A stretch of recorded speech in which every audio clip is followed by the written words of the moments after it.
One of the most powerful assets of JustInfer is its ability to capture an extremely large number of logical systems through various combinations of settings. This allows the site to be useful for most logic courses. And for instructors with a course on this site, you can determine which settings your students use when they're doing course problems. In this first settings category, I've designed systems, which for this site are a preset selection of settings designed to represent the corresponding logical system. For example, if you select Copy Sentential Logic Plus, it sets the connectives, rules, and miscellaneous settings based on that system. This offers a quick and easy way to make the site accurately represent your desired system. And for many users, this is all you need to do. But you are also free to customize the settings in a more nuanced fashion, and I will go over the other settings. First, you can choose how you would like logical connectives to be represented. Selecting these not only affects how future works and problems are displayed, but even translates previously made problems.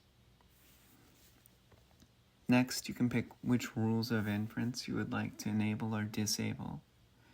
You can hover over each rule to get details about the rule. As you can see, enabling or disabling rules changes which inferences are and are not allowable for this site. The last settings category serves as a catch-all for the various nuances that different logical systems might have. The first setting here determines whether justifications in your system should be written with the line numbers first and then the rule of inference, vice versa, or if either way is fine. The second setting applies when a justification cites more than one line.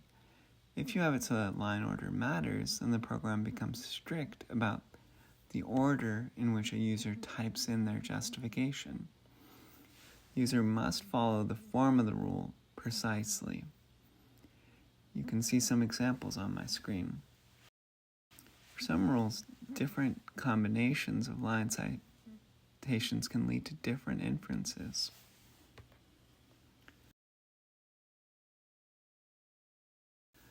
The third setting allows you to switch between the default way to solve derivations and line check mode. Typically, all a user needs to do is type in a justification, and the site determines if there's an allowable inference based on that justification.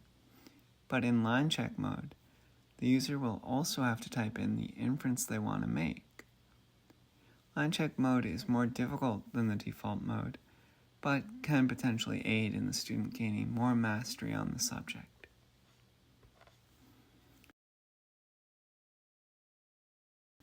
The last setting here is somewhat unique to the 4LX systems.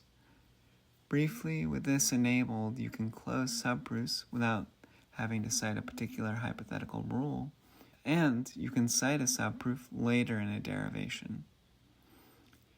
For user friendliness, even in this mode, you can close subproofs in the more typical way.